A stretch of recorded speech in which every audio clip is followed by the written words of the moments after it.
Assalomu alaykum. Bugun sizlar bilan koreys tilida soatlarni qanday aytilishini ko'rib chiqamiz. Xo'p, bizda soatlar degani shigan degan mana bu so'zimizga to'g'ri keladi koreys tilimizda. Buni batafsilroq ko'radigan bo'lsak, bizda birinchi kerak bo'ladigan so'zlarimiz soatga doir bo'lgan.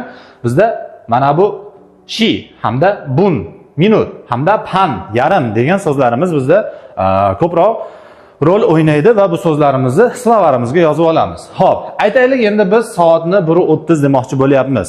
Biz soat 1:30 deydigan bo'lsak, hanshi 30 bun, ya'ni mana bu shaklda aytishimiz kerak bo'ladi. Hanshi 30 bun.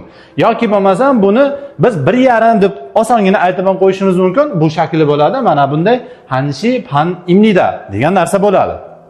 Xo'p, endi misol uchun aytaylik, biz 11:45 demoqchimiz. Mana bu shaklda aytmoqchimiz. Yoranshi, mana bizda o'tgan darslarda aytdikki, yolhanshi 40 obun.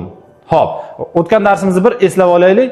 Bizda koreys sanoqlarimizda 3 narsada ishlatilinadi deb aytib o'tib ketdik. Shundan birinchisi bizda soatning soati, insonning yoshi hamda sanoqning birligini aytganimizda bizda koreys sanog'idan foydalanar edik. Qolgan barcha joyda bizda Xitoy sanog'idan foydalanamiz. Shuning uchun bizda soatning soatini aytayotganimizda minutini emas, biz har doim mana bu qismini biz aytishimiz kerakki koreys sanoq sistemasida.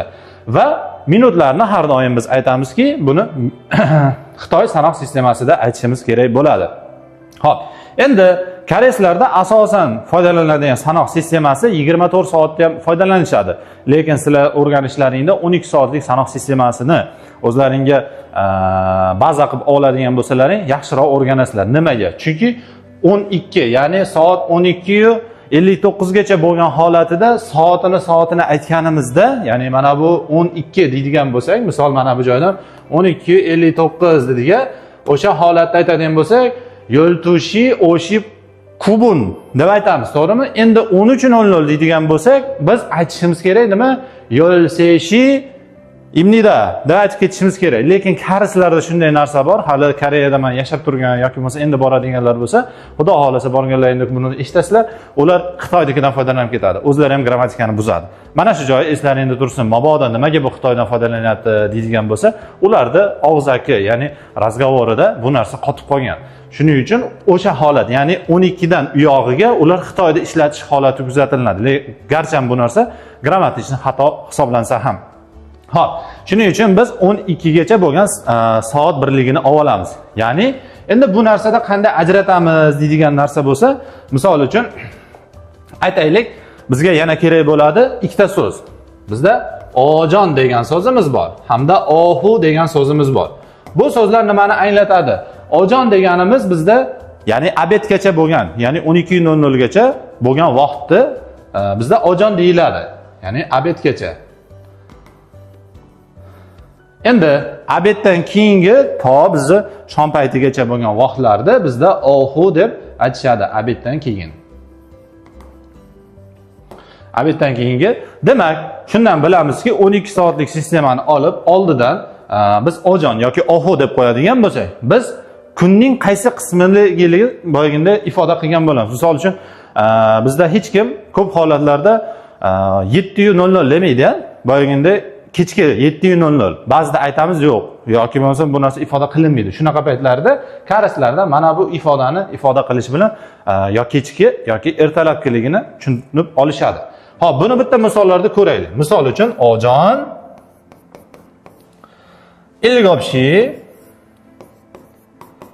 ilgobshi ya'ni ertalab soat 7 da hakkoyik hamnida yoki hakkoyik kayo norasmiy shaklda aytadigan bo'lsak, mana biz aytayapmizki, ojonni qo'yib oldik. Hamma ertalab soat 7 da, 7:30 da o'qishga borishadi. Nimaga? Soat 8 gacha yetib borishlik uchun mana bu narsani biz qo'yib, biz ifoda qilyapmizki, bu ertalabkiligini. Endi mabodo shuni oldida mana bu ohu degan narsani qo'yib yuboradigan bo'lsa, demak biz bilamizki, shom mahallariga to'g'ri keladigan vaqtdagi 7 ni tushunamiz, ya'ni kechki.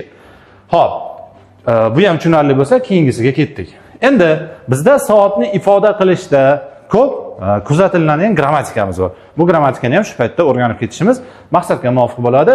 Bu narsa buto, kaji degan narsa bilan ifodalanadi. Buni oldidan soatlar, vaqtga doir bo'lgan ot turkumiga oid bo'lgan so'zlarimiz ko'proq keladi. Tarjimasi esa bizda dan yoki gacha degan tushunchani beradi. Misol uchun aytaylik, ko'p joyda 12 dan 1 gacha yoki 1 dan 2 gacha tushlik payti hisoblanadi. Ana shu narsani ifoda qiladigan bo'lsak, biz mana bu grammatikaga yondashishimiz, ya'ni murojaat qilishimiz kerak bo'ladi. Buni misollarda ko'raylik. Misol uchun hanshi buto tushi kaji hak yoyak hamnida desak misol, ya'ni 1 dan mana biz 1 soatdan 2 soatgacha, ya'ni bizda aytilishi g'alati bo'lsa-da, garchi shu joyda eslab qolinglar bolalar. Bizda soat 1 dan 2 gacha deydigan bo'lsak, birinchi soat degan so'z keladi. Bularda aksi. Birinchi raqamni aytib olamiz, undan keyin soat degan so'z keladi. Mana shu joyini yaxshiroq e'tibor beramiz. Ya'ni bizda 1 soatdan 2 soatgacha deydigan bo'lsak, ya'ni biz taxmin qilamiz, yo 1 soat bo'ladi, yo 2 soat vaqt oralig'ida u shu aytaylik maktabga yoki biror bir yumushiga borar ekan degan tushunchani berib qolamiz. Endi bizda mana bu gapimiz qanday bo'lyapti?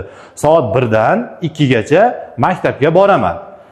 Bizda aniq bo'lyaptiki, soat qismini ifoda qilyapmiz. Ya'ni soat 1 dan 2 gacha.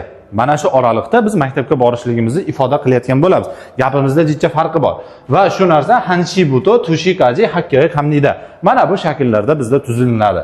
Bu grammatikamiz otlarga har doim qo'shiladi va dangacha degan ifodani olib keladi. Xo'p, bu ham tushunarli bo'lsa, endi uyga vazifamizga ketdik. Uyga vazifa sizlarga bo'ladi.